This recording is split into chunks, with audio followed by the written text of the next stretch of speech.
गुमशुदा स्ट्रॉबेरी जाम की तरकीब। एक छोटे से गांव में सब्ज खेतों के दरमियान एक लड़की रहती थी जिसका नाम सूफी था।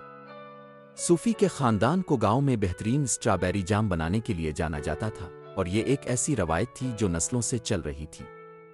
हर साल मौसम गर्मा में सूफी की दादी अपने बाग से सबसे रसीली स्ट्रॉबेरियां इकट्ठी करती और उन्हें सबसे मज़ेदार जाम में बदल देती थी। ये जाम इतना लजीज होता था कि पूरा गांव उसका इंतज़ार करता था। एक मौसम गर्मा में जब सूफी की दादी बीमार हो गईं, सूफी ने फैसला किया कि वो खुद ही जाम बनाएगी। वो चाहती थी कि यह खानदानी रवायत जिंदा रहे। लेकिन एक मसला था, सूफी को असल तरकीब नहीं आती थी। इसकी दादी ने कभी भी तरकीब लिख कर नहीं रखी थी और अब कोई भी दुरुस्त अज्जा और तरीका याद नहीं कर पा रहा था। सूफी ने इसे हल करने का फैसला किया। वो दिन रात बावर्ची खाने में रहकर मुख्तलिफ अज्जा के इम्तिजाज आजमाने लगी, लेकिन कुछ भी सही जायका नहीं आया। इसके बनाए हुए जाम अच्छे थे, मगर उनमें वो जादुई जायका नहीं था जो उसकी दादी के जाम में होता था। एक दोपहर जब सूफी बाग में बैठी थी और मायूस हो रही थी, इसने अपने बूढ़े पड़ोसी मिस्टर थॉमसन को आते हुए देखा। मिस्टर थॉमसन एक मेहरबान बुजुर्ग आदमी थे जो जितना सूफी को याद था गांव में ही रहते थे। वो रुक कर मुस्करा कर सूफी के पास आए। लगता है तुम किसी मसले का हल ढूंढ रही हो सूफी, मिस्टर थॉमसन ने कहा। क्या मैं तुम्हारी मदद कर सकता हूं? सूफी ने आह भरी और सारी सूरत हाल बता दी।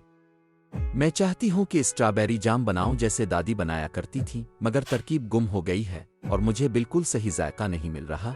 मिस्टर थॉमसन ने कुछ देर सोचा और फिर कहा, मैं तरकीब नहीं जानता, मगर मुझे एक बात याद आई है। तुम्हारी दादी हमेशा कहती थीं कि राज अज्जा में नहीं बल्कि इसमें होता था, जो मोहब्बत और ख्याल तुम इसमें डालते हो। सूफी ने उनकी बात पर गौर किया। मोहब्बत और ख्याल, इसने खुद से कहा। वो समझ गई कि राज सिर्फ अज्जा के बारे में नहीं था बल्कि इसमें मैं मोहब्बत और सब्र का होना जरूरी था। इस शाम सूफी ने दोबारा कोशिश की। इसने सबसे पकी स्ट्रॉबेरियां बड़ी एहतियात से चुने, उनको आहिस्ता से धोया और चीनी वैसे ही डाली जैसे इसकी दादी डालती थी। इसने मुरक्कब को आहिस्ता आहिस्ता हिलाया, बिल्कुल जैसे इसकी दादी करती थी, और सबसे बढ़कर इसने अपना पूरा दिल और मोहब्बत डालकर जाम बनाया। जब जाम तैयार हो गया तो सूफी ने चखा। ये बिल्कुल वैसा ही था जैसे इसकी दादी का जाम, मीठा, तुर्श और मोहब्बत से भरा हुआ।